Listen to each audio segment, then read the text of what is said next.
lihat kalau kita hubungkan dengan mainan, karena sekarang kalian sudah masuk semester 5, itu sudah masuk di tahap klinis. Jadi kita sudah menghubungkan dengan penyakit, kita lihat temuan-temuan secara klinis, kemudian pemeriksaan penunjang bisa menjadi salah satu salah satu patokan apakah pasien ini kita masukkan dalam suatu diagnosis tertentu atau kita keluarkan dari diagnosis. Jadi bisa rule in atau rule out. Jadi kita harus tahu. Saya tutup pintunya deh. Ya. Oke. Masih banyak di depan ya. Nah, inilah sudah kita saya dikasih materi tentang analisis pemeriksaan urinalisis dan sedimen urin sehubungan dengan fraktus urogenital ya. Urogenital itu mulai dari ginjal sampai saluran kemih bagian bawah. Jadi saluran kemih bagian atas itu adalah apa aja yang saluran kemih bagian atas? Ginjal, ureter, vesika urinaria. Yang bawah uretra ya. Nah, kalau pada laki-laki ditambah dengan apa? Kalau pada sistem urogenital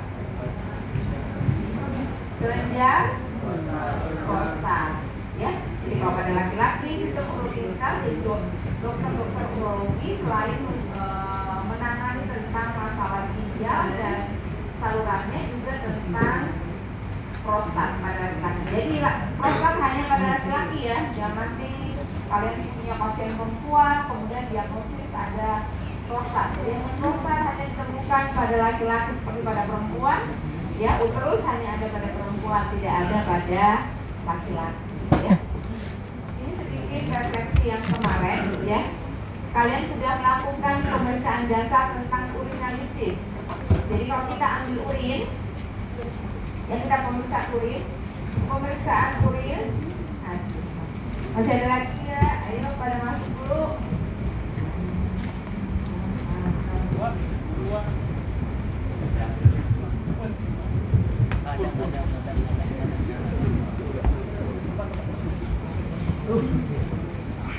Kayaknya belanjaannya banyak.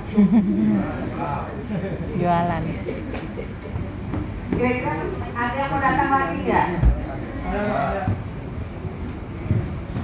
Nggak ada? Dua lagi, kalau nggak saya tutup pintu.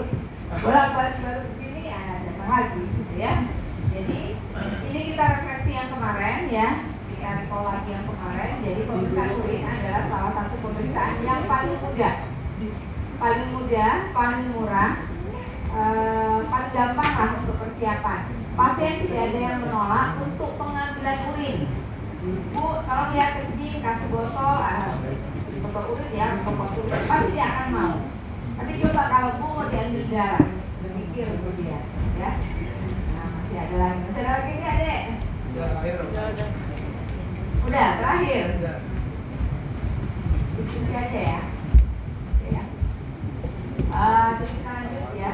Nah, pemeriksaan urin ini, tolong diingat, cara pengambilannya bisa bermacam-macam. Ada yang tahu sampel pemeriksaan urin? Ada berapa macam cara pengambilannya?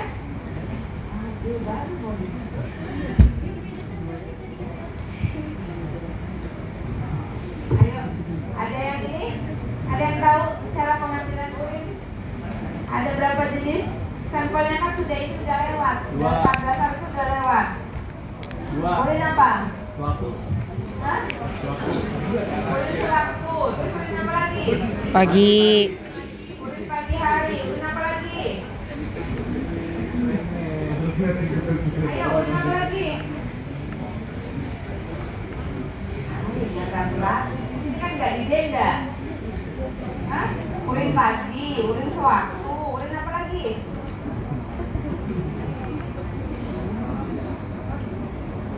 Urin. Ada pagi ada malam. Urin apa ayo? Urin puasa. Urin apa lagi? Urin apa lagi? 2 jam sesudah makan, ya. Jadi tergantung kebutuhan, ya. Urin sewaktu, ya. Kemudian urin pagi hari, urin puasa, urin 2 jam setelah makan, tergantung kebutuhan kita. Jadi urin ini bukan hanya menjelaskan tentang sistem urogenital, tapi juga dia bisa menjelaskan tentang hati. Jadi kalau kalian ada kelainan pada hepar, kita tahu salah satu fungsi hati itu adalah untuk sekresi. Apa yang disekresi? Ada sudah lewat hepar belum ya? GEH lah. GEH kemarin pasti ada tentang hepar juga kan? Salah satu fungsi sekresi daripada hepar apa? Bilirubin. Bilirubin produknya dikeluarkan lewat Urin. sehingga kita bisa mendeteksi kalau ada kelainan pada hepar juga lewat urin. Jadi bukan semata-mata tentang kelainan pada pada ginjal dan salurannya ya. Tapi dia juga tentang hepar ataupun keganasan yang lain ya. Kemudian yang dinilai kalau tadi sudah cara pengambilannya. Kemudian pada saat pemeriksaan urinalisis yang diperhatikan tentunya adalah ada berapa? Makroskopis, Cara mikroskopis. yang kita harus perhatikan. Makroskopis, Makroskopis, mikroskopis. kimia. Ya, ini kemarin sudah dipelajari. Cari celup juga sudah tahu cara membuat pemeriksaan cari celup, makroskopis, cari celup, kemudian sedimen urin. Sudah tahu caranya. Kalau kemarin kalian pakai urin kalian sendiri, ya, mungkin tidak banyak yang sedimennya. Karena kalau kita lihat punya pasien, bisa kita temukan bermacam-macam kelainan yang bisa membantu kita untuk kira-kira ini diagnosisnya ke arah mana, ya. Nah, kita nanti beratkan selain makros, kemudian kimia dan mikroskopis, ya. Nah, ini tujuannya kalian sudah tahu ya. Pastinya adalah untuk screening, untuk diagnosis, untuk monitoring, ya, pemantauan terapi dan sebagainya. Jadi banyak yang bisa kita lakukan dengan pemeriksaan urinalisis. Dan ini tidak memerlukan peralatan yang terlalu banyak. Kalian di tempat praktek bisa melakukan sendiri, ya. Kan cari celup itu cuma butuh pot urin, tinggal dicelup, 5 menit kemudian udah dapat hasil, udah tahu ini ke arah mana. Jadi cukup gampang. Nah, pemeriksaannya tadi ya makro, tentunya apa ya kalau makroskopis itu? Warna, bau, Konsistensi. dia udah tahu, udah pernah melakukan, sudah pernah ada praktikumnya, jadi ini sudah mudah. Mikroskopis juga begitu. Yang dinilai adalah sedimen urin itu epitel, eritrosit, leukosit, kristal, silinder, bakteri, ada apa tidak? Normalnya dalam keadaan normal tidak ditemukan adanya bakteri, tidak ditemukan ada eritrosit ada 0 sampai 3, ya rata-rata kurang dari 5. Leukosit juga begitu, tapi kalau dia bertambah banyak itu menandakan adanya kelainan. Epitel normal ditemukan, tapi kalau ditemukan dalam jumlah yang banyak, lebih 10 dalam satu lapangan pandang, mungkin ada iritasi, ya. Kemudian pemeriksaan kimia cari celup, misalnya juga ada pH-nya, ada darahnya kita lihat, ada leukosit esterase, ada nitrit, ya, ada glukosa, ada protein, ada keton. Cari celup itu macam-macam. Ada yang 10 parameter, ada yang 6 parameter, ada yang 3 parameter. Tergantung kebutuhan kita mau mendeteksi apa. Pada bidan-bidan biasanya untuk lihat efek ya, komplikasi daripada kehamilan, preeklamsi, jadi kita pakai cuma 3 parameter.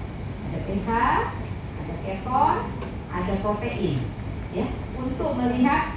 Dan kadang ada glukosa pada ibu hamil, ya, takutnya ada diabetes gestasional, ya, ada tanda-tanda preeklamsi sehingga dilakukan pemeriksaan. Ya. Kita mulai dari warna urin. Jadi dari warna saja kita kira-kira sudah bisa menduga. Normalnya warna urin itu seperti apa? Kuning. Kekuningan, ya. Makin banyak kalian minum, makin jernih Jernih. warna urin kalian. Kalau kalian tidur malam, bangun pagi, ke kamar mandi, pasti urin kalian warnanya kuning pekat. Ya. Ya, begitu kalian minum yang banyak, kencing lagi, warnanya sudah berubah. Ya. Ya, jadi warnanya biasanya lebih muda. Makin banyak air, maka dia warnanya makin Apaan? muda. Biasanya malah kalau yang terlalu banyak minum air, warnanya sampai seperti air biasa. Dia nggak Enggak. kelihatan bahwa itu adalah urin. Nggak usah tahu. Kalau terjadi perubahan warna pada urin, ini bisa menandakan Enggak. berbagai macam hal. Yang pertama kulit muda ya, ini normal ya. Cairan. Ya, tapi nggak makin libur, banyak, kocak. kita minum tentu makin encer. Nyebelin nih. Kemudian Ngayal, kuning gelap, ngawur. ya, amber atau orange ya sekalian. Ya normalnya pagi hari ya, cuma pekat. Tapi kalau dia terus-terus warnanya gelap, Harus 50 plus kecoklatan, 1 ya. gitu ya, atau warnanya kuning sekali, bisa dua, bisa Padahal patologis, udah bisa 50%. juga non. Bukan 50,07. Tidak ada. Nih sini mas kosong nih. Nah, kalau kamu terlambat, kamu mengganggu yang lain. Ini 1, 2, 3. Sini 1, 2, 3. Apa ya?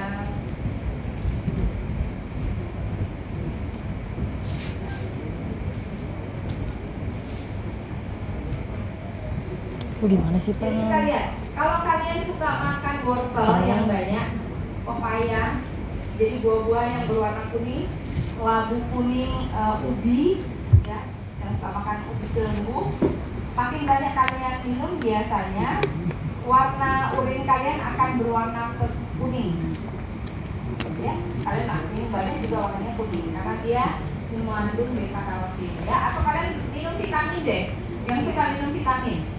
Nah, urin kalian juga nanti warnanya akan berubah sesuai dengan warna vitamin yang kalian minum. Atau buah naga, siapa yang suka buah naga? Nah, kalian bisa lihat urin kalian juga warnanya pasti beda. Ya, BAB kalian juga warnanya beda. Jadi kalau buah naga itu vitamin C-nya tinggi, antioksidannya tinggi, pasti dia memberi warna.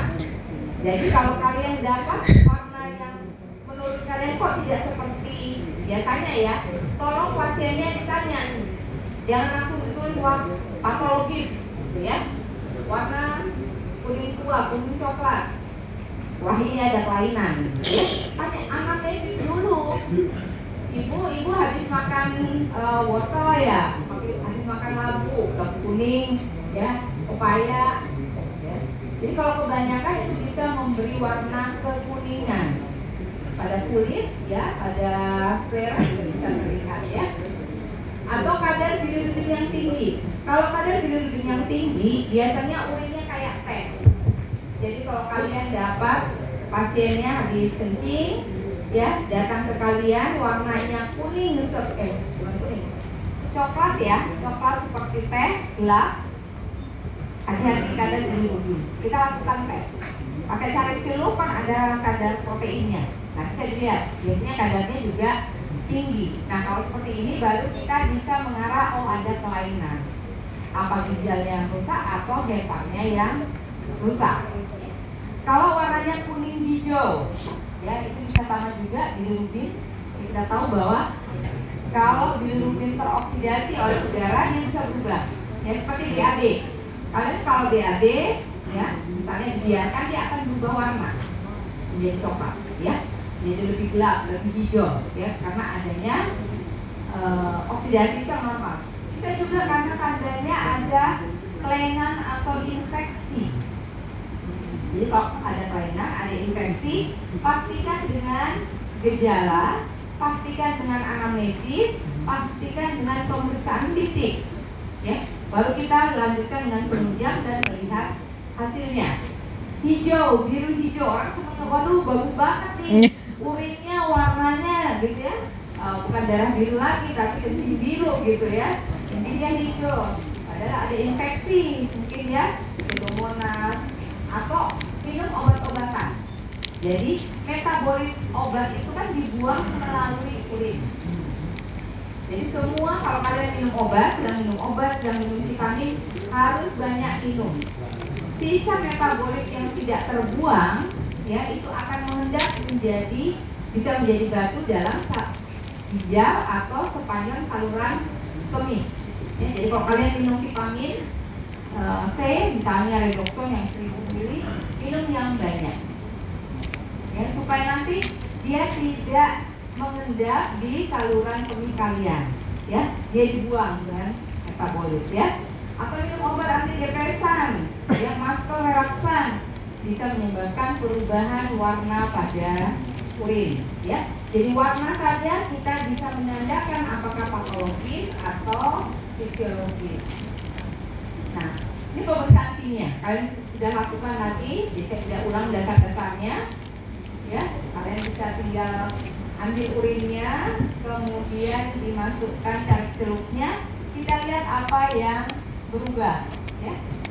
Nah, ini yang dilakukan, ya. Jadi ada berat jenis, ada pH, leukosit, darah, nitrit, keton, bilirubin, urinogen, protein, dan glukosa. Parameter ini tergantung kebutuhan. Makin banyak parameter yang bisa diperiksa, harganya tentu lebih mahal, ya. Makin sedikit parameternya tentu lebih murah. Jadi tergantung kebutuhan. Kalau kamu periksa misalnya ibu hamil, cukup yang 3 parameter, ya. Kamu mau misalnya penyakit kronis, ya, taruhlah DM, tentunya hipertensi, kita pakai yang parameternya lebih banyak. Nah, sehubungan dengan tadi pH, ya, pH urin dalam keadaan sehubungan dengan kelainan pada saluran kemih, pH urin itu bisa asam, bisa basa atau alkali, tergantung kelainannya, ya, ada infeksi atau tidak, ya.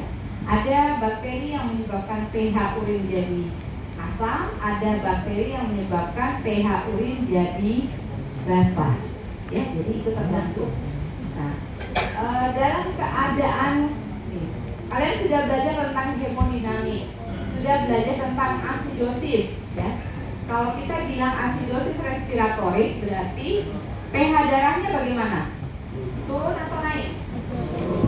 Ya, pH-nya asam, namanya asidosis, ya. Respiratorik berarti kelainan pada paru, kelainan pada paru. Jadi kompensasinya berupa peningkatan CO2, ya. Kemudian ada emfisema, ini juga kelainan pada paru.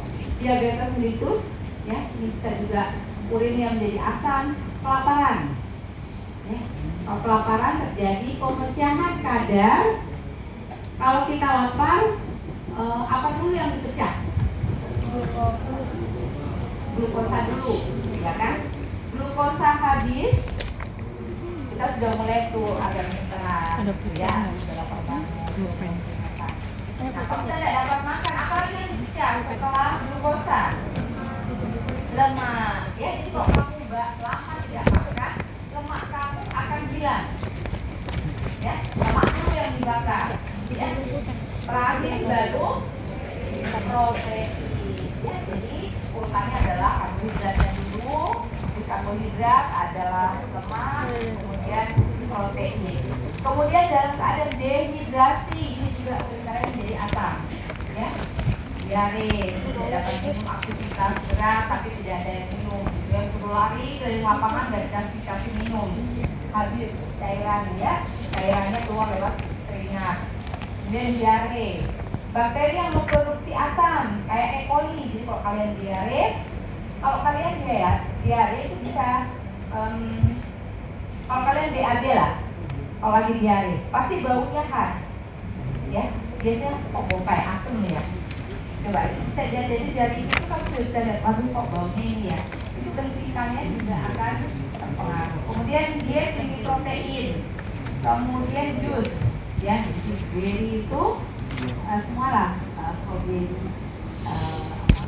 cranberry itu biasanya warna urinnya juga berubah. Dia warna gelap yang kecil, ya. Terus obat-obatan, ya, kayak antivitamin, fosfomycin juga bisa menyebabkan urin menjadi asam. Kalau urin bisa menjadi asam, ini bisa timbul kelainan-kelainan, ya. Ditambah kalau urinnya tidak lancar, bisa timbul nanti ada namanya silinder, ya, silinder yang kita temukan pada saat pemeriksaan sedimen urin. Kalau dia basah, ini alkalosis ya, hiperventilasi, jadi nafasnya hiperventilasi, dia terus-terusan kayak kekurangan nafas, ya. Itu namanya hiperventilasi. Muntah. Jadi kalau muntah itu berbeda dengan diare. Diare lebih cenderung menyebabkan dia urinnya menjadi asam. Kalau muntah dia cenderung menyebabkan urin menjadi basah, ya. Muntah itu lebih cepat menyebabkan kekurangan elektrolit dibanding dengan diare. Kemudian asidosis tubular renal, jadi di kelainan pada tubulus ginjal. Jadi kalau kalian dehidrasi yang berlangsung lama bisa terjadi gagal ginjal akut. Karena kalau dehidrasi darah kalian itu menjadi lambat apa cepat alirannya? Lambat.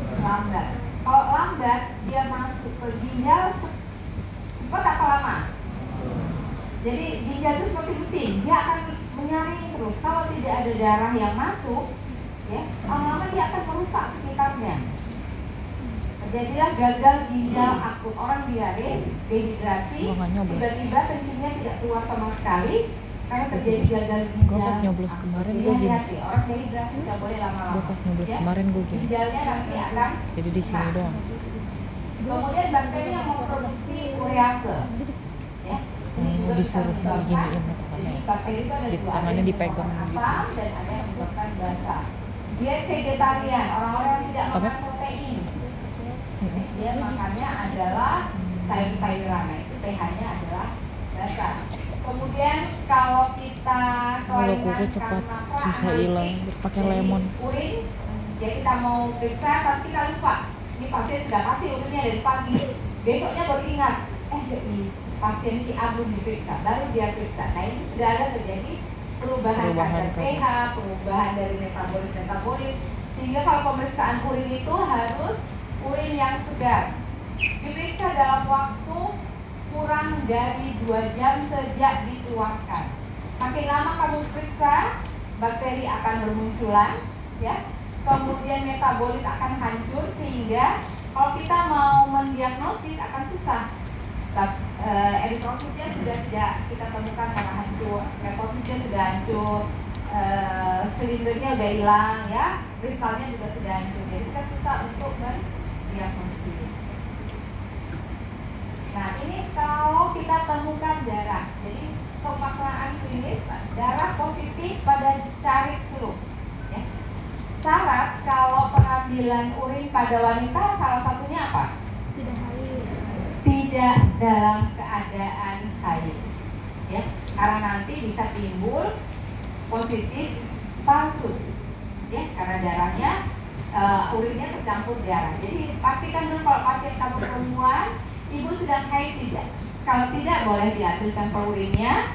Kalau memang lagi haid bisa ditunda, ya, karena nanti juga akan mengganggu pemeriksaan sedimen urin. Jadi eritrositnya cukup banyak. Kita nggak tahu ini eritrosit benar-benar dari kelainan pada saluran kemih atau karena terkontaminasi oleh darah haid, ya. Jadi kalau di haid perempuan bisa ditunda, ya. Hematuria itu bisa dua. Ada yang makroskopis dan ada yang mikroskopis. Maksudnya makroskopis adalah blood hematori. Kalau kita lihat warnanya sudah merah, ya. Kalau yang hematuri yang mikroskopis warnanya tapi tidak kelihatan ada darahnya. Tapi kalau kita lihat di bawah mikroskop, kok eritrositnya cukup banyak. Jadi itu kalian bisa bedakan. Kalau warnanya sudah kelihatan, wah warna darah nih. Tolong ditanya dulu. Kalau perempuan lagi haid tidak? Ya. Kalau dia tidak haid dan ada darahnya cukup banyak, ya ini bisa banyak kemungkinan. Ya, kalau laki-laki bisa karena ada CA prostat atau kelainan prostat, ya, pada perempuan bisa batu, bisa infeksi, bisa juga CA pada vesika urinaria, ya. Jadi bisa ada batu. Jadi kalau batu itu kan batu saluran kemih itu ada yang halus, ya. Jadi permukaannya halus, ada juga yang permukaannya itu tajam, ya. Yang permukaan tajam inilah yang biasanya kalau dia nyangkut dia bikin iritasi atau bikin nyeri yang luar biasa. ya. Modelnya pernah lihat kayak batu karang, ya. Batu karang itu kan ada yang tajam, ada juga yang modelnya halus, ya. Jadi batu tawaran kemih itu modelnya macam-macam. Dia bisa mengendapnya di ginjal, ya, di pelvis ginjal, di ureter, vesika urinaria sampai uretra. Kalau dia menutup di uretra, ini yang biasanya pasien jadi kencing. Uretra kan paling bawah, ya. Kalau dia cuma di ureter, salah satu ureter, dia masih ada satu dari ginjal satunya, ya. Kalau di vesika urinaria, kita tahu vesika urinaria kan besar ya, kantong gitu. Jadi kalau walaupun ada di situ dia masih bisa kencing. Tapi kalau nutupnya pas di uretra, ya, kalau dia diameternya sama dengan diameter uretra, pasti pasien tidak bisa kencing. Tiba-tiba pasien datang dengan nyeri perut bagian bawah, perutnya bisa besar, ya. Jadi kalau pada perempuan dikira hamil, kalau pada laki-laki langsung kelihatan loh kok ada membesar. Kita periksa, wah ini urin. Nah kita lihat dulu. Kalau kita observasi ternyata batunya, ya, batunya tidak nyangkut, makanya dicoba pakai kateternya itu yang karet, ya, yang karet bukan dulu. Kalau dia nyangkut jangan dipaksa. Kamu paksa bisa terjadi ruptur uretra, ya. Biasanya caranya nanti itu difungsi dari perut bagian bawah, ya. Jadi fungsi masukin kayak aboket dari depan, nanti ada disambung ke selang, jadi dia keluarnya dari situ. Kalau enggak luar biasa sakit. Vesika urinaria kalian itu bisa melar sampai kurang lebih dia bisa nampung 10 liter. Ya, jadi biasanya tidur, ya, ibu habis melahirkan karena takut kencing, biasanya wah begitu kita kaget keluar 5 liter 1 ember. Tapi itu sakitnya luar biasa. Kan normalnya dia tidak sebesar itu ya. Jadi dia datang sudah mengganggu perutnya besar, nah itu bisa curiga. Bisa pielonefritis, jadi batu, glomerulus nefritis, pielonefritis, tumor, trauma, ya, intoksikasi, keracunan, antikoagulan, penggunaan obat-obat antikoagulan, pasien stroke, pasien jantung, itu biasa menyebabkan iritasi. Kalau kita jalan aja ada pembuluh darah pecah, pasti dia akan keluar lewat urin, ya. Latihan fisik yang berat. Jadi kalau kalian lari maraton, ya, lari maraton, main basket, main bola, kalian tidak pernah latihan, gitu ya, langsung latihan fisik yang berat. Itu jangan heran kalau kalian kencing tiba-tiba ada darahnya, ya. Itu karena pecahnya pembuluh darah pada otot, ya, dia dikeluarkan lewat saluran kemih. Jadi masuk darahnya keluar, ya, lewat saluran kemih. Kemudian hemoglobinuria. Jadi ini mirip dengan hematuria, tapi hemoglobinuria itu lebih ke eritrositnya sudah pecah. Ya, jadi eritrositnya sudah pecah. Hb itu kan adanya di dalam eritrosit. Jadi kalau kita lihat di bawah mikroskop, kita sudah tidak melihat lagi eritrosit yang utuh-utuh. Kalau hematuria kita masih lihat eritrosit yang utuh. Tapi hemoglobinuria itu biasanya karakteristiknya positif, tapi kita lihat di bawah mikroskop sudah pecah-pecah eritrositnya, ya. Reaksi transfusi, karena reaksi transfusi itu kalau ada yang salah biasa terjadi hemolitik, jadi pembuluh eritrosit pecah-pecah. Baru dia hemoglobinuria, ya. Anemia hemolitik jadi itu venom bakal dulu deh, berat. baru dia Karena kan kalau bakar berat, semua pembuluh darah di permukaan itu akan rusak. Kayaknya ngantuk. Ya.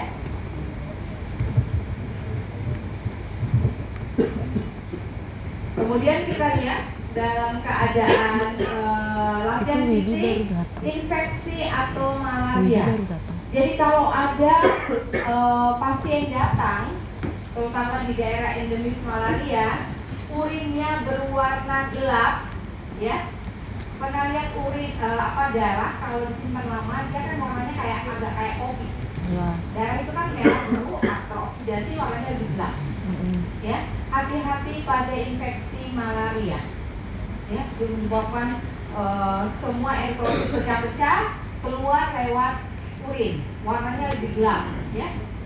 Kemudian latihan fisik sama ya trauma berat. Jadi kalau ada kalian naik sepeda misalnya, kalau dulu kan sepeda mini itu kalau yang laki-laki kan ada stangnya gitu ya, ada besinya malang.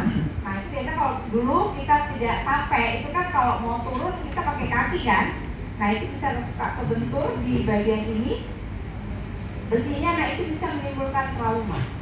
Olahraga trauma, perempuan main apa tuh senam misalnya ya, kepentok, kencingnya tiba-tiba ada darah.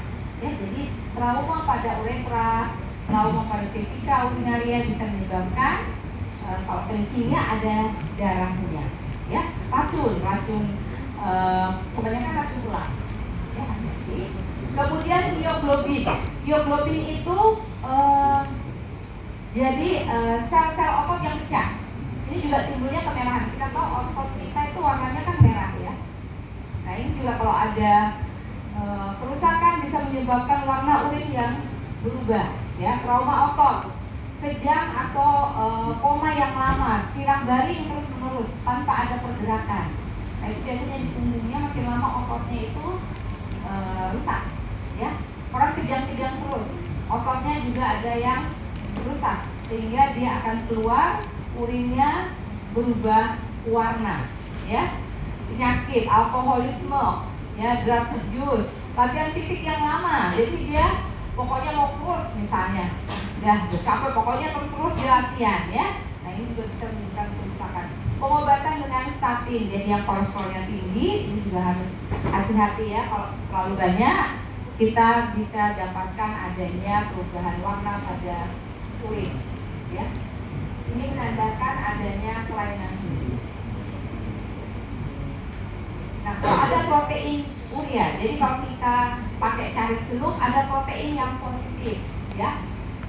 Kalau ada protein normalnya, protein itu tidak boleh keluar dari urin. Dia kan disimpan dalam tubuh, dipakai. Jadi kalau proteinnya banyak keluar, mau albumin atau total protein, nanti bisa terjadi apa kalau protein banyak keluar? Gangguan tekanan apa? Onkotik. Bisa terjadi perubahan apa?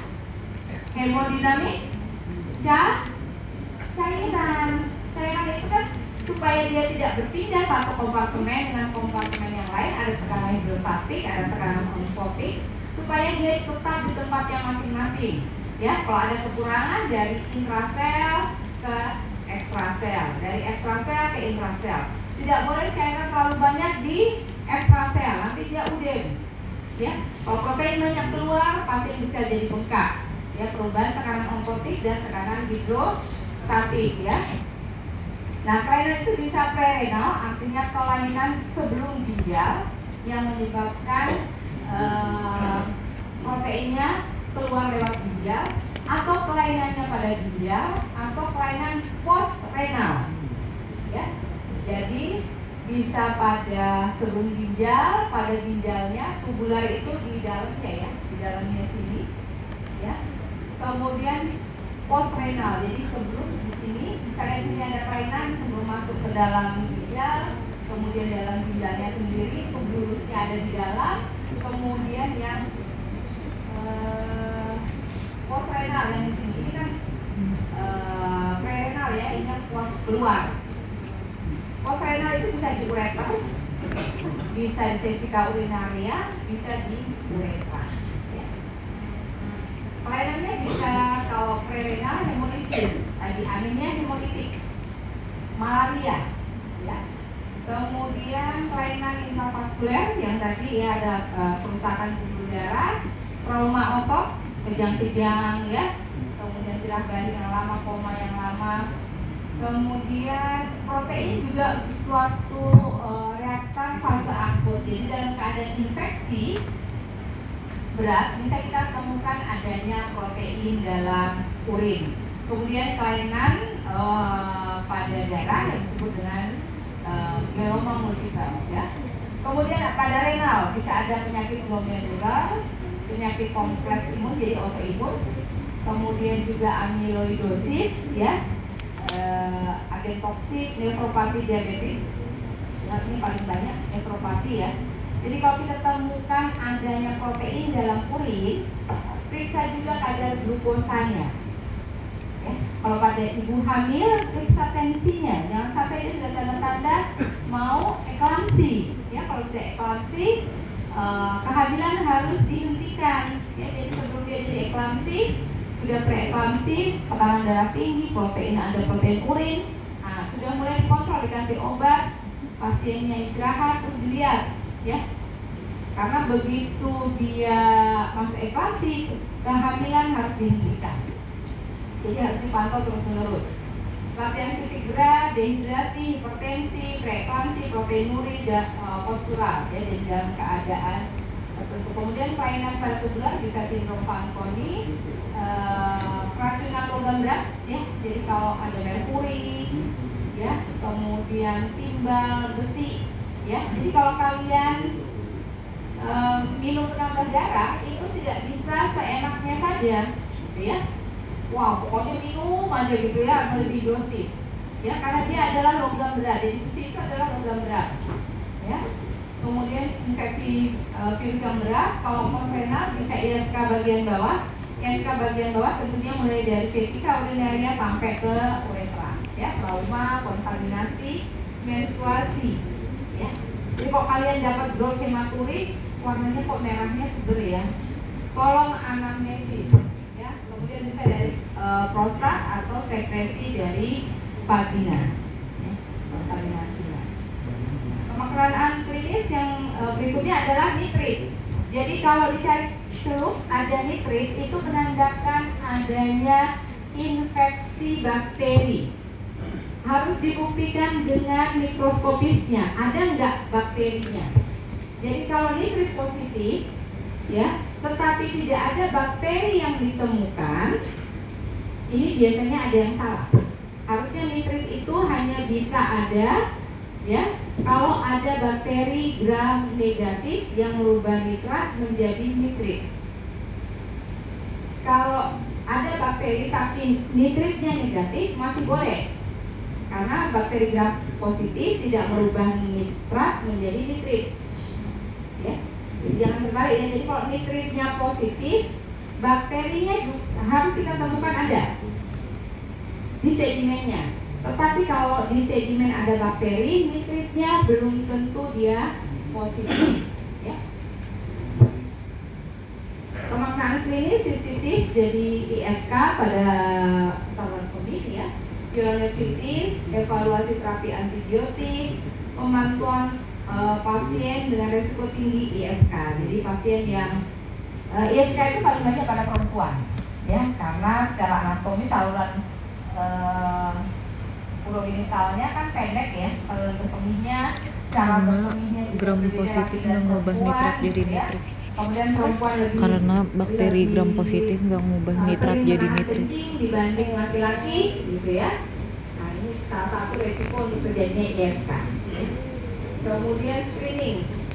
Kalau kita merasa bahwa dia membuktikan adanya ISK, salah satunya adalah harus ada kultur urin untuk mengetahui jenis infeksinya, apakah disebabkan oleh gram positif atau gram negatif.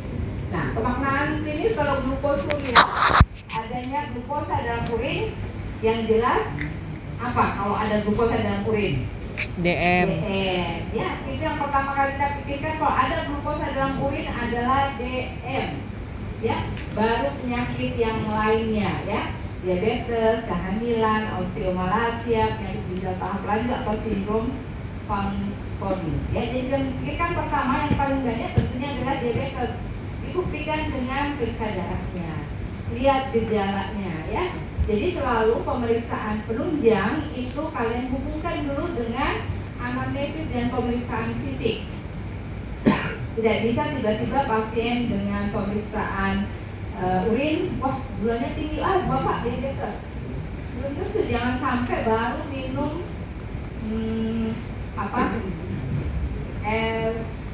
es campur 2 mangkok gitu ya. Sudah ada susunya, sudah ada sirupnya, kan biasanya manis ya. Sudah dikasih air gula, dikasih juga sirup, dikasih tambah susu lagi, ya. Jadi manisnya double-double. Nah, itu pasti akan keluar lewat urin, ya. Jadi Jadi yang terlalu tinggi lewat batas ambang dia akan keluar. Selanjutnya adalah pemaknaan klinis kalau ditemukan adanya leukosit esterase. Leukosit esterase adalah enzim yang ada di dalam leukosit. Ya, kalau dia positif, kita pertama yang kita pikirkan berarti harusnya di sedimennya ditemukan banyak leukosit. Ya, kalau leukositnya sedikit berarti leukositnya sudah pecah-pecah. Enzim itu kan ada di dalam leukosit. Ya, dia keluar berarti kemungkinan ada infeksi. Ya, nih bisa karena positif palsu kalau ada oksidator kuat atau ada sekret vagina. Ya. Jadi kalau pada perempuan kan ada sekret vagina, entah dia keputihan ya, entah dia menjelang menstruasi gitu ya, ada sekret yang keluar, nah ini bisa mengkontaminasi daripada urin. Kalau negatif palsu bisa karena berat jenis yang terlalu tinggi, jadi pagi hari terlalu pekat gitu ya. Kemudian ada glukosilia, ada proteinuria, jadi dia berat jenisnya tinggi. Kemudian obat-obatan ya. Nih, berat jenis yang tinggi menyebabkan leukosit krenase sehingga krenase itu dia mengkerut, ya, mengkerut, pecah, enzim yang ada di dalam leukosit itu keluar. Nah, sehingga kalau kita lakukan pemeriksaan cari celup, hasilnya tinggi. Pemaknaan klinis apa kalau kita dapatkan leukosit esterase yang tinggi? Tentunya berhubungan, kalau leukosit itu berhubungan dengan apa? Adanya infeksi. Jadi kalau kita sudah lihat di sedimen atau di cari celup, leukosit esterasenya tinggi, nitritnya positif. Di sedimen ada leukosit. Yang pertama kita pikirkan adalah infeksi saluran kemih, ya. Terus ditambah lagi kita dapatkan bakteri. Jadi bakteri itu berbeda dengan air ya. Kalau dia di bawah mikroskop ya. Kalau air itu kan mengalir. Ya, yang dikira nanti airnya itu bakteri gitu ya. Kalau bakteri itu dia goyang-goyang tapi ke seluruh arah. Ya. Normalnya tidak ditemukan adanya bakteri di dalam urin kalian. Jadi kalau nanti kalian lihat gitu ada di bawah mikroskop loh. Oh ada ya bakteri.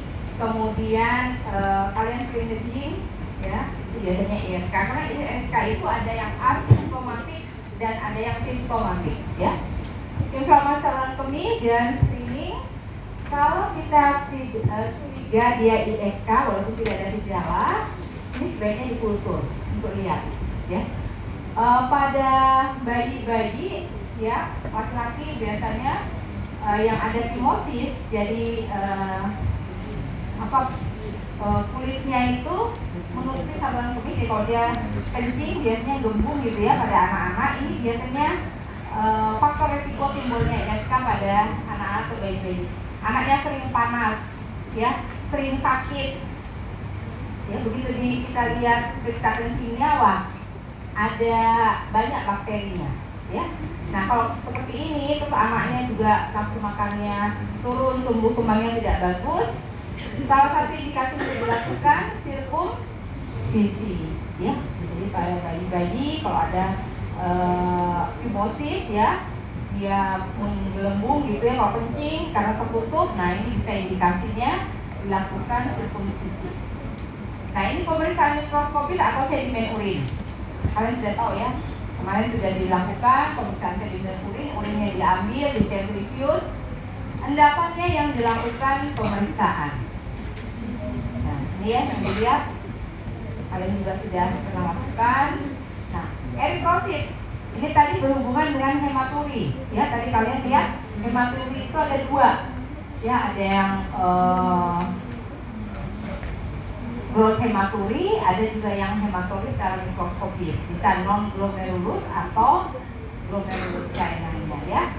Nah, normalnya itu di bawah 5 per lapangan pandang ya. Jadi kalau kalian lakukan pemeriksaan pembesaran 40 gitu ya, nah, kita lihat perlapangan pandang. Kalau dia lebih 5 setiap lapangan pandang ditemukan, berarti memang ada eritrosit ya. Nah ini bisa ditemukan pada nefropati diabetes, hipertensi ya, kemudian juga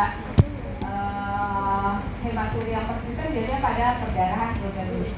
Paling sering pada glomerulonefritis kelainannya. Kemudian ada juga yang dimorfik. Dimorfik itu artinya eritrositnya itu ada yang besar-besar utuh, ada yang pecah-pecah, ada yang kecil-kecil.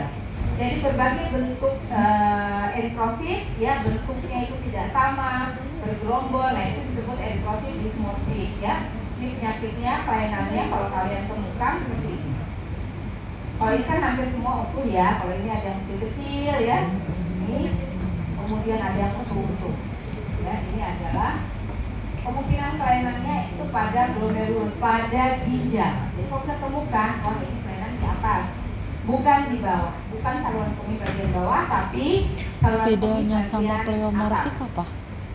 Nah ini tuh ya perbedaannya. Kalau yang sebelah sini, ya ini lebih nih utuh hampir sama ya bentuknya semua.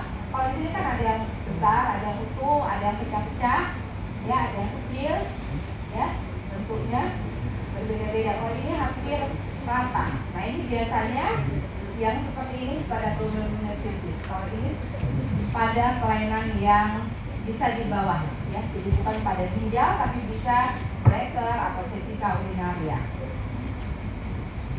Nah, jadi ini ada kalau kita lihat hematuri. Jadi hematuri itu bisa juga kita temukan tanpa gejala. Screening ya, screening misalnya mau pemeriksaan MCU, tiba-tiba kita dapatkan kok banyak ya eritrositnya. Nah ini kita lihat, kita bikinkan permukaan sedimennya, ada nggak eritrosit dismorfiknya? Ya, kalau lebih 40% kita lihat lagi, ada nggak silindernya? Nanti kita lihat silinder. Untuk kapan kita merujuk? Karena kelainan ginjal itu paling kita harus dijaga karena biasanya gejalanya tidak terlihat, ya. Nanti dia datang sudah berat, sudah ada gagal ginjal, ya. Di awal-awal belum ada gejala yang khas, ya. Nah ini yang kita harus jaga. Jadi kalau kita temukan kelainan seperti ini, kita nanti untuk menentukan apakah pasien ke ahli ginjal, ya, untuk menentukan pengobatan selanjutnya atau ke urologi, ya. Kalau ke urologi ini biasanya berhubungan dengan prostat. Jadi kalau laki-laki pasiennya ini berhubungan dengan prostat, ya. Nah kalau perempuan dirujuknya ke dokter kandungan biasanya, ya. Kalau laki-laki ke urologi. Selebihnya apakah dia ketemu penyakit dalam yang khusus tentang ginjal. Nah ini kalau kita lihat nih, ada eritrosit yang utuh, ini leukosit ya, ini ada granulanya, ini eritrosit. Ada yang mengkerut, ya. Nah mengkerut lama-lama dia pecah, ini mengkerut juga. Kalau dia pecah keluarlah ini tadi hemoglobinuria. Nah ini leukosit, ya. Leukosit normalnya itu 0 sampai 5. Jadi kalau ada peningkatan kadar leukosit tanpa gejala, ya kita sebut biasanya ISK, ya, asimptomatik. Ya. Jadi kalau asimptomatik ini bahaya. Kalau kita biarkan lama-lama, bakterinya akan naik ke vesika urinaria. Vesika urinaria dia naik ke ureter. Ureter lama-lama bisa naik ke ginjal. Ya, yang asimptomatik kalau kita temukan, wah kok banyak bakteri ini, sebaiknya minum yang banyak dulu. Jadi kalau dia minum banyak, jelas bakterinya bisa habis, tidak perlu pengobatan. Tapi kalau dia cukup banyak, tidak bisa hilang dengan minum yang banyak, biasanya ini diobatin, ya. Kalau ditemukan dalam jumlah yang banyak, kita sebut dengan leukosituria atau piuria. Biasanya urinnya akan warnanya keruh. Jadi kalau yang normal kan bening ya, bisa lihat belakangnya itu tulisan. Tapi kalau warnanya putih, keruh, ya kita lihat bisa leukositnya yang meningkat, bisa kristalnya yang meningkat, bisa silindernya yang meningkat. Jadi kita lihat nanti di bawah mikroskop apa yang meningkat. Nah kalau leukosit itu dia bentuknya bulat-bulat tapi di dalamnya ada isinya. Kalau tadi kan eritrosit, ini eritrosit itu kan kosong ya. Dia lebih kecil daripada leukosit. Jadi ini eritrosit, ya ini leukosit. Dalamnya ada granulanya.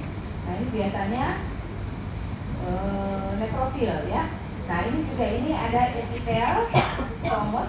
Ini ada hifa, ya ini jamur, ini leukositnya, ya.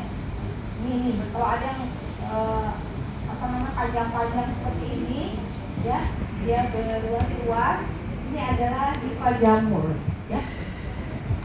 Biasanya kalau bisa karena penurunan daya tahan tubuh, ya, bisa karena kelembaban. Jadi pada perempuan biasanya lembab, laki-laki maupun perempuan, ya. Jadi kalau laki-laki biasanya karena pakai jinnya yang tebal, kemudian yang ketat, ya. Jadi tidak ada udara. Nah ini biasanya daerahnya lembab. Nah ini paling sering timbulnya infeksi jamur, ya.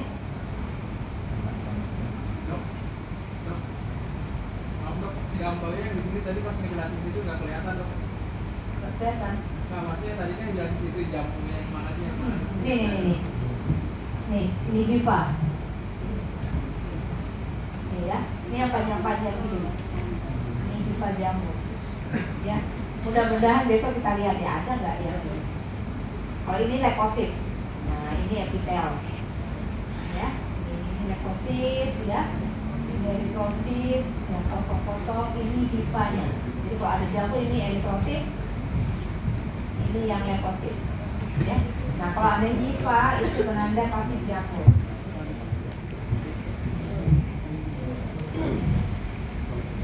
Ya. Nah kalau kita perhatikan, kalau kita terima urin, kontaminasi paling sering pada perempuan tentu dari cairan vagina, ya. Kemudian infeksi servis atau pada laki-laki biasanya pada meatus uretra eksterna. Jadi kalau pada laki-laki saluran reproduksi itu sama dengan saluran kemih, ya. Jadi jangan heran kalau pada laki-laki kita bisa temukan sperma di dalam urin, gitu ya. Nah, habis mimpi basah, besok pagi kencing, terus kita periksa di bawah mikroskop ada sperma, ya. Yang bahaya itu kalau ada sperma di urin perempuan. Asalnya dari mana? Ya. Kalau pada laki-laki wajar. Kalau pada perempuan, kecuali sudah menikah. Jangan sampai dulu nanti pasien muda menikah kamu interogasi lagi dia. Wah ibu, kenapa ada sperma di urinnya? Nah, dia mau cerita juga malu gimana ke dokternya, ya. Jadi tanya dulu, baca statusnya, ya. Kemudian perhatikan pasien leukemia, kelainan darah, ya, di mana dia punya leukosit cukup banyak, bisa ratusan ribu, ya. Ini juga bisa menyebabkan adanya perubahan atau kelainan pada membran glomerulus sehingga eritrosit membrannya rusak, sel-sel leukosit yang banyak ini bisa keluar lewat kencing, ya.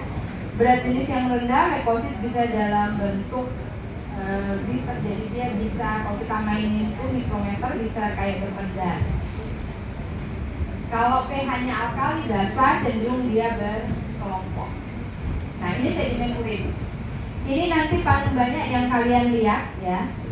Normal ya, ini yang kalian temukan. Epitel squamous, ini normal, ya.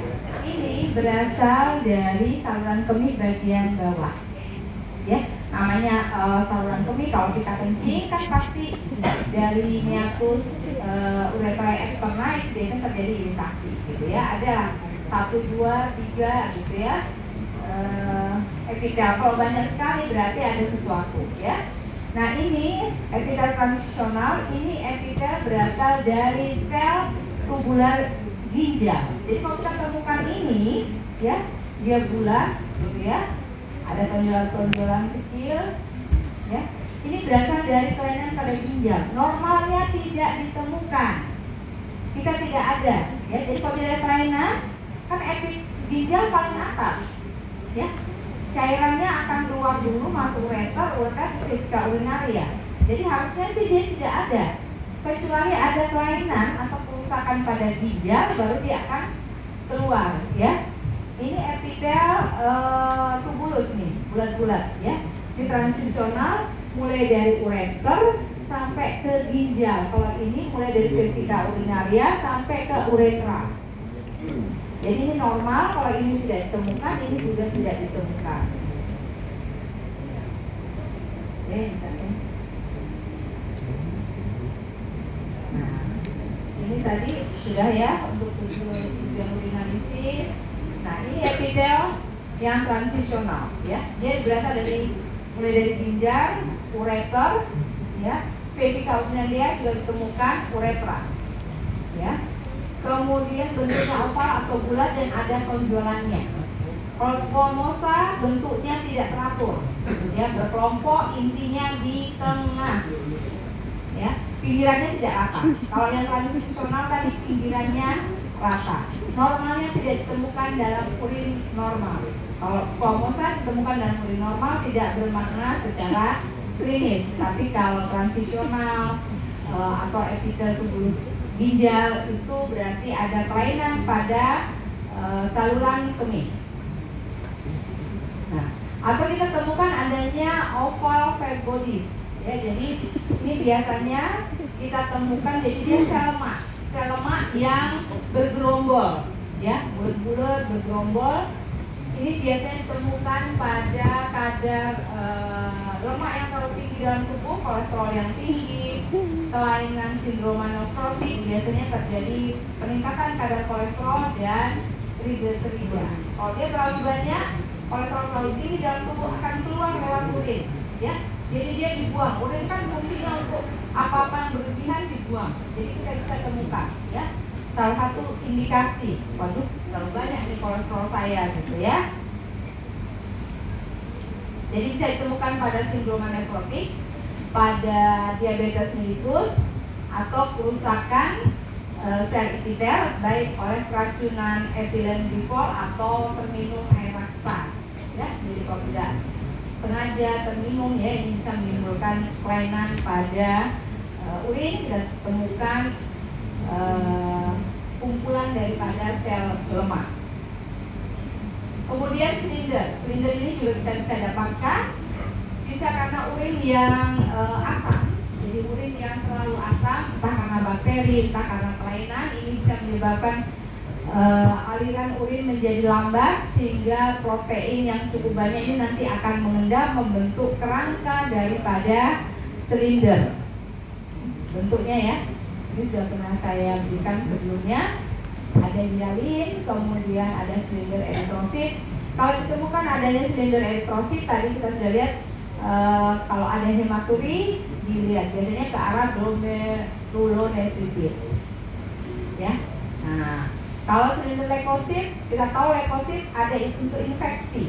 Jadi kalau dia sampai membentuk silinder, jadi itu artinya leukosit yang terlalu banyak itu nempel di silinder hialin.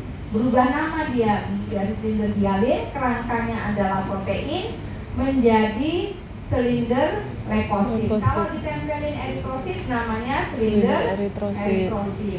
Kalau leukositnya pecah-pecah, ya, granula di dalam eritrosit, leukosit itu keluar, namanya berubah menjadi silinder granular, ya. Jadi tergantung. Kalau ditempelin epitelnya terlalu banyak, namanya silinder epitel, ya. Jadi tergantung yang nempel pada kerangka protein daripada silinder hialin tadi. Ya.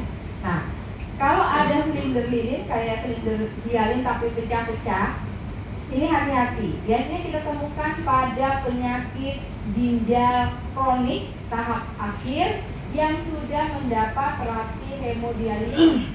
Jadi waktu kita dapatkan pada pasien, kita tanya, dia harus cuci darah, biasanya pasien-pasien dengan gagal ginjal tahap akhir, ya.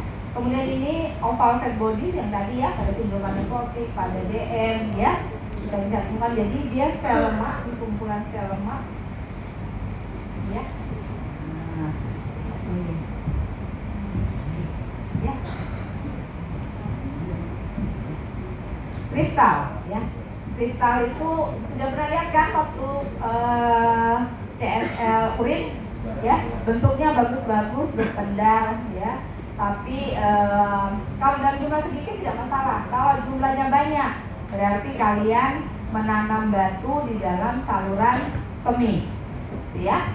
Nah, kalau terlalu banyak kristalnya kita sebut dengan kristal urea.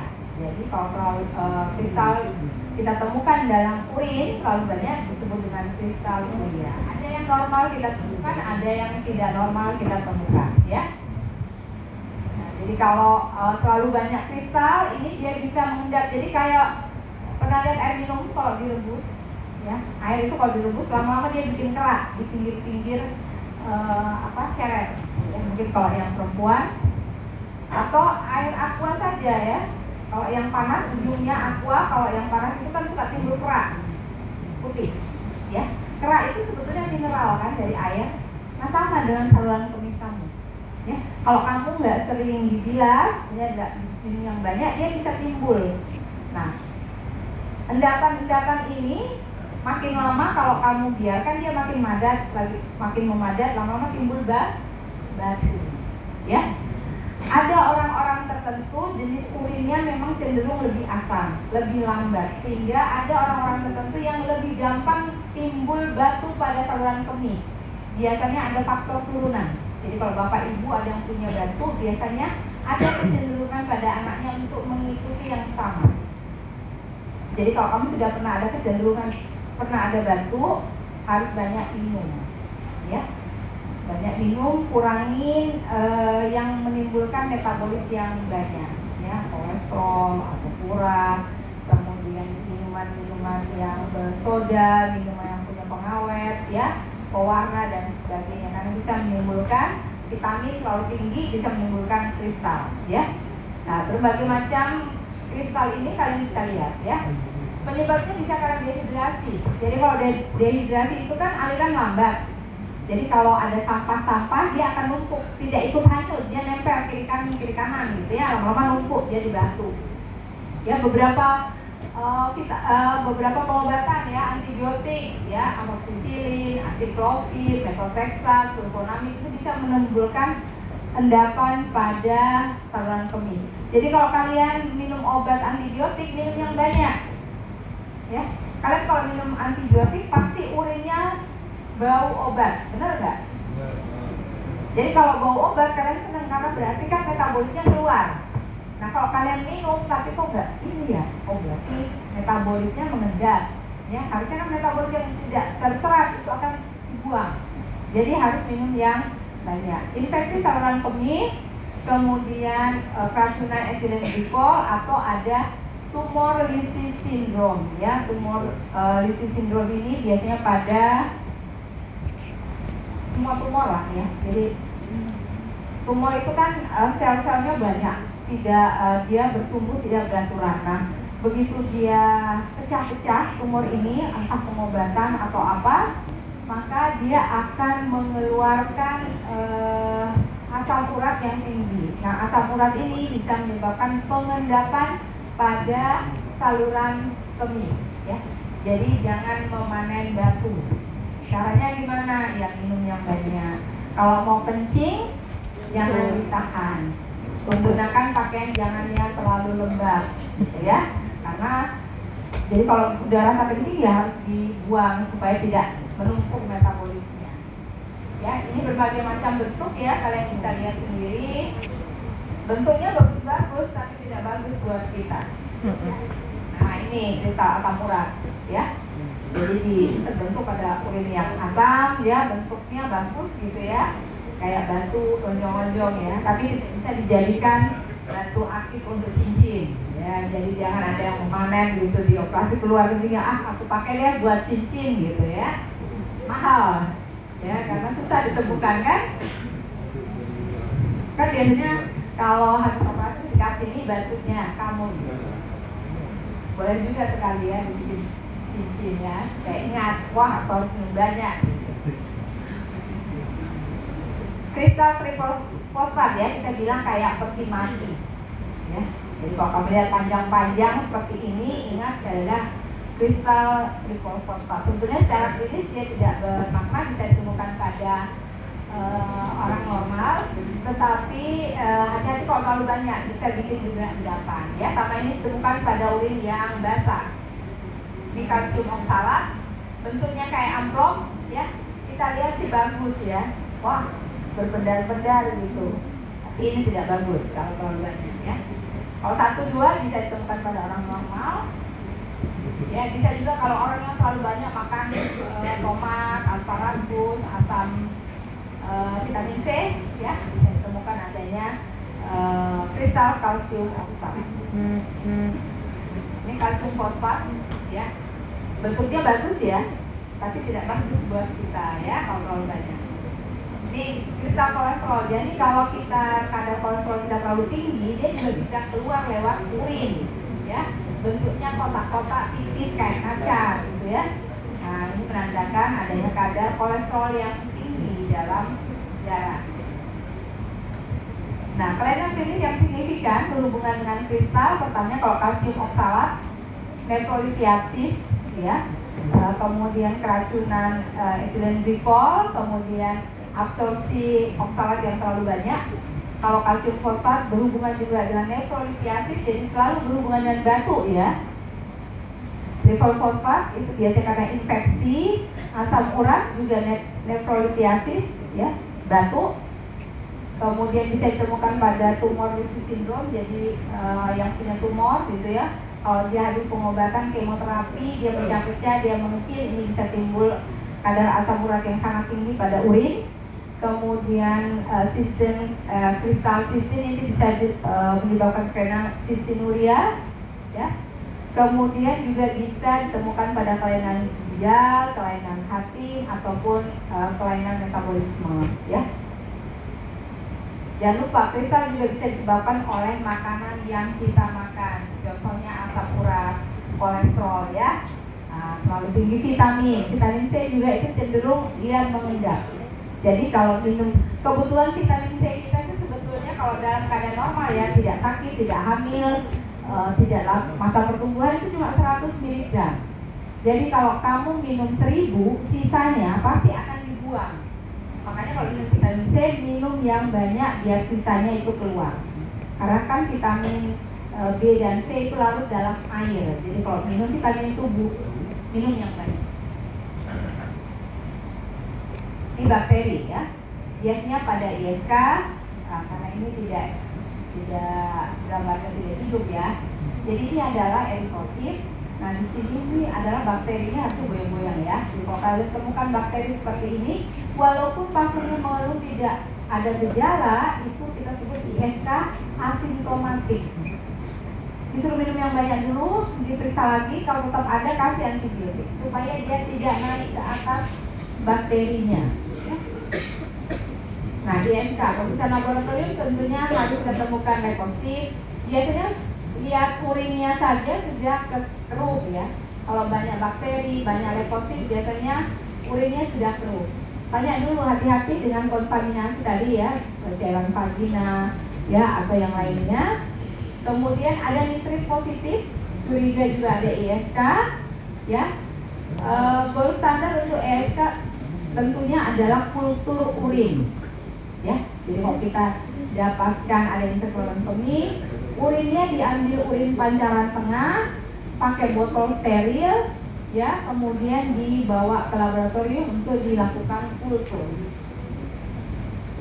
Ini yang asimptomatik ya, biasanya pada perempuan. Jadi kalau kita temukan 2 kali pengambilan, terus kita dapatkan dari kulturnya itu didapatkan bakteri lebih dari 10⁵ koloni forming unit, jadi ada kayak bintik-bintik ya pertumbuhan daripada kuman, itu kita sebut dengan ISK tapi asimptomatik. Pasiennya tidak mengeluh apa-apa, hanya kita temukan medical check up, kok kamu urinnya keruh ya, dilihat banyak leukosit, di kultur tumbuh kuman, nah ini ya. Atau pengambilan secara steril ya, kita dapatkan 1 kali pengambilan dia cukup lebih dari 10⁵, kita sudah bisa dengan ISK ya. Nah kalau dengan kateterisasi juga sama 10⁵2 ya. Kemudian kalau didapatkan diuria, leukositnya cukup banyak, ada bakteri, tidak, walaupun tanpa gejala itu pasti adalah ISK ya. Paling banyak perempuan tanpa gejala. Kemudian kelainan pada ginjal adalah glomerulonefritis akut ya. Pemeriksaan laboratorium yang diperlukan adalah hematologi, kimianya, kemudian kimianya tentunya elektrolit ya, kemudian urea dan kreatinin serta estimasi laju filtrasi glomerulus untuk melihat fungsi ginjalnya ya. Nah, GNA ini kebanyakan adalah autoimun ya, selain infeksi, sehingga kita perlu pemeriksaan untuk melihat ada nggak autoimun pada pasien ya, kita buka ANA, dsDNA atau komplement ya. Diagnosisnya secara urin, lihat ya, urinalisis urinnya warna gelap atau ada merah tadi hematuri ya. Pada DNA itu ciri khasnya salah satunya adalah adanya hematuri yang mikroskopis ya. Ditemukan juga silinder eritrosit. Jadi kalau ada hematuria, ada silinder eritrosit, nah ini salah satu tanda adanya GNA. Ya, ini bisa dilihat ya jenis-jenis pemeriksaannya ya. Pada akut glomerulonefritis, berarti pada glomerulus dan pada nefron daripada ginjalnya ya. Kelainan pada sindroma nefrotik, yang khas pada sindroma nefrotik adalah urinnya banyak lemaknya, karena kadar kolesterol dan trigliserida pada pasien sindroma nefrotik itu tinggi. Nah, ini kalau kalian bisa lihat sendiri ya. Kemudian ada AKI, akut kidney injury atau cedera ginjal akut. Nah, ini kelainan ginjal yang terjadi secara tiba-tiba, pasien tiba-tiba tidak bisa kencing ya. Pasien luka bakar, pasien dehidrasi ya. Ini biasanya harus langsung ditangani. Perdarahan yang banyak, shock hipovolemik, sehingga tidak ada ginjal tidak bisa melaksanakan fungsinya, dia merusak sel ginjalnya ya. Jadi bisa prerenal, intrarenal atau postrenal. Ini harus segera ditangani. Kalau tidak, dia nanti menjadi kelainan ginjal yang permanen. Jadi AKI itu bisa tidak permanen ya. Begitu diterapi, dikasih lagi kalau dia dehidrasi, dikasih hemodinamiknya diperbaiki, dia akan baik kembali. Bahkan ada AKI yang cuci darah dulu sekali, habis itu dia sudah normal kembali ya. Jadi hati-hati, kalau AKI jangan sampai masuk ke penyakit ginjal kronik atau gagal ginjal kronik. Ini tadi ya, ini mulai video. Jadi kita lihatnya adalah pemeriksaan serum kreatininnya ya. Kalau dia ada peningkatan, mulai terjadi peningkatan kadar ureum kreatinin, kita hitung GFF-nya. Kalau ada penurunan, normalnya kan di atas 90. Jadi kalau sudah ada di bawah 90, berarti sudah ada kerusakan ginjal. Biasanya di bawah 60. Di bawah 15 itu sudah harus cuci darah. Jadi gagal ginjal tahap akhir, itu GFR-nya kurang dari 15. Biasanya dia sudah harus cuci darah. Ya, ini tadi yang dilihat kalau derajat 1 itu masih ada urin, walaupun sedikit ya, 0,5 ml per kilogram berat badan dalam waktu 6 sampai 12 jam. Kalau derajat 3 itu anuri. Anuri berarti tidak ada kencing atau dalam lebih dari 12 jam ya, tidak ditemukan urin sama sekali. Jadi hati-hati. Kita kan normalnya pasti setiap jam atau 2 jam itu mau kencing. Kalau seharian kamu minumnya normal, makannya normal, tidak ada aktivitas tapi tidak pernah kencing, hati-hati. Kenapa? Ya, kecuali kamu tidak makan, tidak minum. Jadi kalau orang puasa, kita jarang pasti kencing karena tidak ada asupan, ya. Tapi kalau kamu asupan normal, makan minum normal, tidak pernah ke belakang, hati-hati, tidak pernah kencing, ya. Berarti ada kelainan pada ginjal. Pemeriksaan laboratoriumnya selain ureum, kreatinin, juga urinalisis. Ya. Nah, pemeriksaannya kita pakai cari celup, ya, cukup gampang gitu ya. Kita lihat nanti ada protein yang positif. Jadi protein itu normalnya tidak ditemukan dalam urin. Kalau kita temukan dalam jumlah yang banyak, kita harus curiga kenapa? Berarti ada kerusakan pada glomerulus. Jadi glomerulus itu kayak penapisan. Harusnya tapisnya kan itu jarang rapat-rapat supaya protein kan berat molekulnya gede, tidak bisa lewat. Tapi kalau dia bisa lewat berarti ini kan jadi longgar, berarti ada kelainan. Ya, Biomarker baru untuk adanya AKI kita bisa pakai Edgal, kemudian statin C atau Kim1 ya.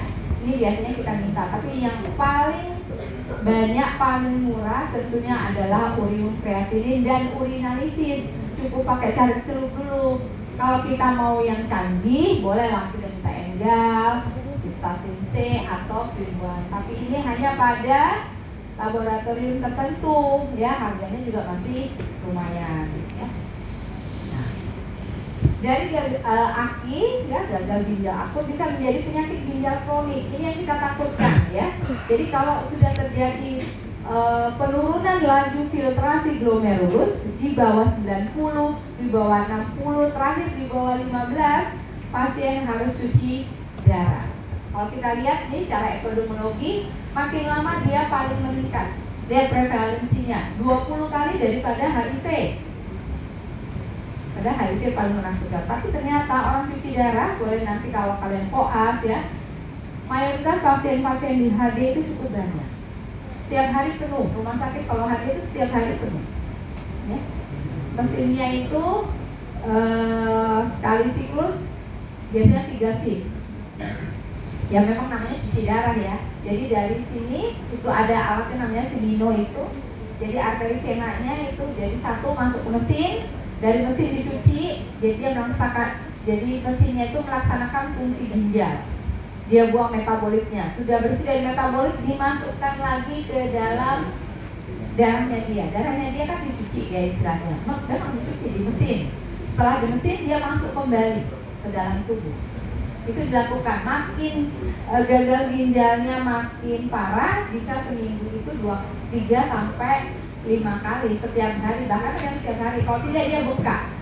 Cairannya harus dibatasi. Dia tidak bisa mengeluarkan air. Jadi kalau dia banyak minum dia bengkak, sesak.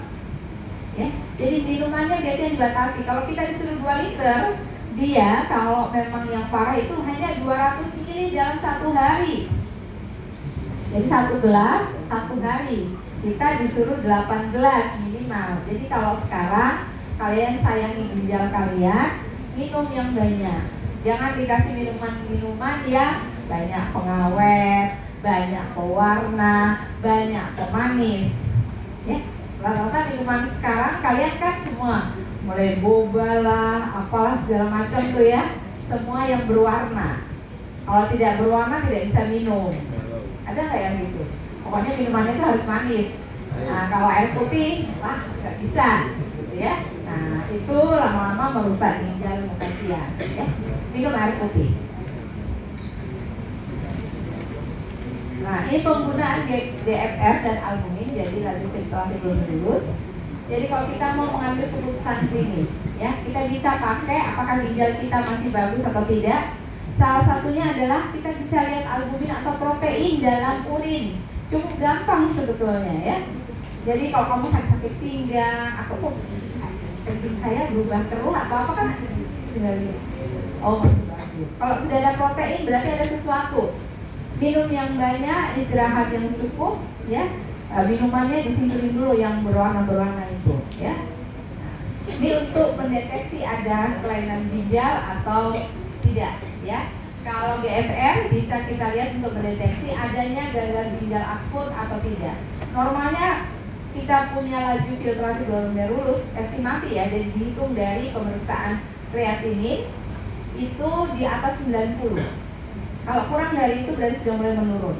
Di bawah 15 cuci darah ya. Nah, jadi ada diagnosis, ada pengobatan, ada faktor resiko ya. Kita lihat faktor resikonya ya. Nah ini faktor resiko untuk timbulnya penyakit ginjal kronik. Ada hipertensi, ya. Ada penyakit kardiovaskuler, ada diabetes, ya. Kalian mungkin yang anak sekarang itu makanannya yang tinggi karbo, tinggi gula, ya, kurang gerak. Sebetulnya kalian kalau mungkin penelitian bisa periksa satu angkatan, lihat kadar glukosanya ya, berapa yang prediabetes, berapa yang normal, berapa yang diabetes. Lihat latar belakang keluarga, ada nggak faktor keturunan, riwayat bapak ibu garis keturunan yang sama dengan diabetes, gitu ya. Faktor resiko nanti. Obat-obatan yang nefrotoksik, ya, obat TB, ya, obat-obat yang antibiotik, ada yang nefrotoksik, ada yang radiasi, ya. Kemudian kelainan bawaan pada ginjal, memang yang ginjalnya terjadi perubahan, ya. Jadi ginjalnya yang kecil, ginjalnya yang polikistik, itu bisa menyebabkan, ya. Kemudian eksposur dari lingkungan, ya, bahan-bahan kimia dan sebagainya, ya. Ini area endemis, kemudian kelainan genetik, ya, kehamilan muda, preeklamsi, eklamsi, HIV, ya, kemudian autoimun juga. Jadi kalau kita mau lihat pada orang dewasa dengan resiko untuk CKD, yang kita periksa selalu adalah estimasi glomerulus filtration rate. Jadi dengan melihat nilai kreatininnya. Jadi nanti saya hitung. Ya, rumusnya kemarin saya sudah berikan sebelumnya. Nah, kalau kita mau evaluasi CKD, kita lakukan pemeriksaan fisik harus ada, ya. Gejala dan tanda, ya, dari hasil urinalisis, ya. Jadi kalau tidak ada protein, ada glukosa, ya, kemudian pH-nya yang berubah, ya, ini kita lihat, ya.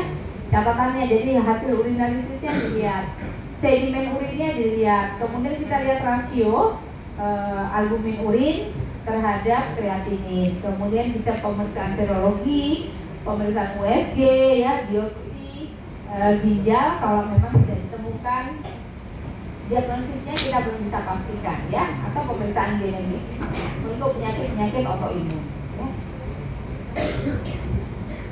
Ini untuk evaluasi GFR, ya, kita periksa kreatinin atau sistatin. Sistatin ini biasanya lebih bagus, gitu, ya, karena dia tidak diabsorpsi semua, jadi harusnya dia tidak diabsorpsi, jadi dia akan keluar semuanya, tetapi dia lebih mahal. Biasanya yang selalu tersedia adalah kreatinin yang kita periksa, ya. Ini bisa kalian baca sendiri. Nah, ini hal-hal yang bisa menyebabkan interferensi dari pemeriksaan urinalisis atau kreatinin, ya. Secara kalau metodenya enzimatis, ya, bisa karena obat-obatan, bisa karena kadar bilirubin yang tinggi, bisa karena metabolit lidokain, jadi habis anestesi, ya, ataupun pemberian imunoglobulin intravena.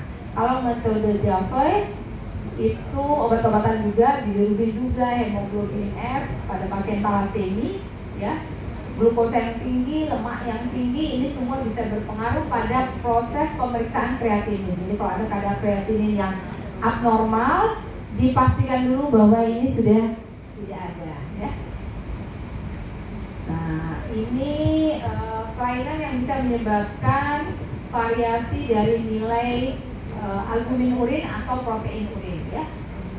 Jadi hematuria menstruasi, jadi pastikan, ya, pada perempuan supaya kita tidak salah interpretasi. Kemudian exercise, olahraga yang berat, infeksi, ya, atau adanya imunoglobulin, ya, antibodi. Variasinya bisa dalam keadaan biologikal, seksualitas, kemudian berat, kemudian perubahan dari kreatinin, ekspresi dari kreatinin. Jadi orang yang kejang-kejang, ya, orang yang dari gemuk menjadi kurus, itu juga bisa menyebabkan perubahan kadar kreatinin. ACR itu adalah albumin kreatinin rasio, ya. PCR itu protein kreatinin rasio. Jadi kalau protein itu kan protein total, ya. Protein itu terdiri dari albumin dan globulin. Kalau albumin itu adalah bagian dari protein total. Sudah. Nah, untuk evaluasi, ya, bagaimana mendeteksi CKD, bagaimana membuat stadium pada CKD ya. Kemudian kita evaluasi, kita tentukan estimasinya. Mau pakai rumus yang mana? Ya kan ada CKD-DP, ada MDRD, ada CCT ya. Biasanya kita lihat secara klinis mana yang paling mendekati nilai GFR alamiah pada manusia. Yang estimasi. Karena kita tidak tahu secara pasti, jadi kita pakai rumus, kemudian kita untuk melihat kira-kira dia punya GFR berapa, gitu ya. Untuk penyebab daripada CKD tentu pemeriksaan labnya bisa serologi urin, ya, radiologi, biopsi atau genetik, ya.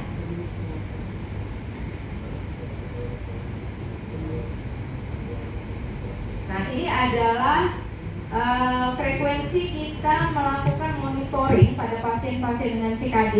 Kapan kita periksa ulang GFR-nya, ya?